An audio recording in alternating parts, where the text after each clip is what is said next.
Friends, இன்னைக்கு நம்ம என்ன பார்க்குறோம் அப்படின்னு பார்த்தீங்கன்னா, உங்களுடைய உடல் எடை கூடணும். அதாவது சைஸ் பெருசாகணும் அப்படின்னா, அதுக்கு என்ன பயிற்சிகள் பண்ணாலும் சரியா வரும் அப்படிங்கிறத நம்ம பார்க்க போறோம். வீடியோ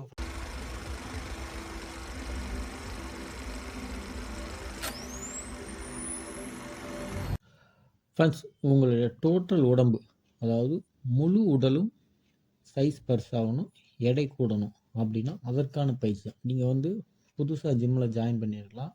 இல்லைன்னா சில 1 வருடங்கள் 2 வருடங்கள் பயிற்சி செஞ்சு இருக்கலாம். அப்படி இருந்தும் நீங்கள் வந்து பயிற்சி செஞ்சு எனக்கு வந்து உடல் வந்து சரியான வளர்ச்சி இல்லை, என்ன பயிற்சி பண்ணுறது, நானே எல்லா பயிற்சியும் செய்கிறேன் ஆனால் வளர்ச்சி கிடைக்கல அப்படின்னு நினச்சிக்கிட்டிங்கன்னா, இப்போ கொடுக்கக்கூடிய இந்த ஒரு சில பயிற்சிகளை நீங்கள் சரியாக பண்ணுங்கள். கண்டிப்பான முறையில் உங்களுக்கு நல்ல பலன் கிடைக்கும். நம்ம பார்க்க போகிற முதல் பயிற்சி என்ன பார்த்திங்கன்னா, ஸ்குவாட் பயிற்சி.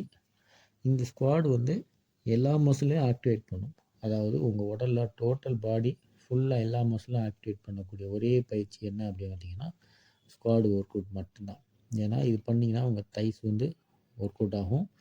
அதே போல் ஹாம்ஸ்ட்ரிங் ஒர்க் அவுட் ஆகும், காஃப் ஒர்க் அவுட் ஆகும், மேலே அப்பர் பாடியும் நல்லா, இன்னர்லேயும் நல்லா ஒர்க் அவுட் ஆகும். ரெண்டாவது பயிற்சி வந்து மிலிட்ரி ப்ரெஸ். இந்த பயிற்சி வந்து நாம் என்ன பண்ணணும் அப்படின்னா, ஒரு ராடில் பார்பலில் போட்டுக்கோங்க. உங்கள் ஷோல்டர் அளவு நீங்கள் பிடிச்சிங்கன்னா போதும். அதாவது ஷோல்டரோட ரொம்ப வெளியில் பிடிக்க வேணாம், கரெக்டாக உங்கள் ஷோல்டர் லெவலில் நீங்கள் பிடிச்சிங்கன்னா போதும். உங்கள் ஷோல்டரோட சைஸ் வந்து நல்லா பெருசாகும். இது மாதிரி நீங்கள் கரெக்டாக பிடிச்சிங்கன்னா உங்களை ஃப்ரண்ட் அல்டாய்ஸு, சைடு, பேக்கு எல்லாமே வந்து ஒர்க் அவுட் ஆகும். இது மாதிரி ரொம்ப அகலம் நீங்கள் பிடிக்க வேணாம். அகலமாக பிடிக்கக்கூடிய நேரத்தில் மட்டும்தான் நீங்கள் பிடிக்கணும். சரிங்களா? சைஸ் பண்ணணுன்னா அகலம் பிடிக்காதீங்க. அதே போல் மூணாவது பயிற்சி வந்து புல்லப்ஸ் வந்து நீங்கள் கண்டிப்பாக பண்ணணும்.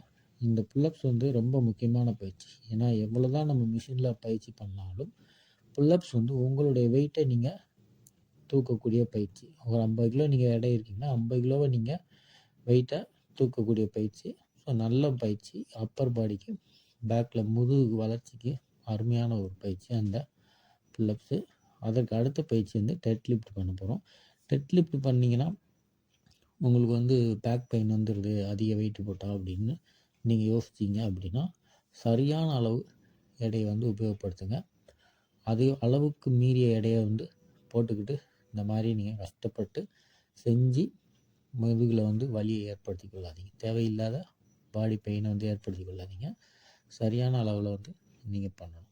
வெயிட் வந்து யூஸ் பண்ணுற ப்ராப்பராக யூஸ் பண்ணுங்கள். முடிஞ்ச வரைக்கும் இந்த டெட் லிஃப்ட்டு, ஸ்குவாடு இந்த பயிற்சியெல்லாம் வந்து நீங்கள் ஓப்பனில் செஞ்சிங்கன்னா ரொம்ப ஹெல்த்தாக இருக்கும்.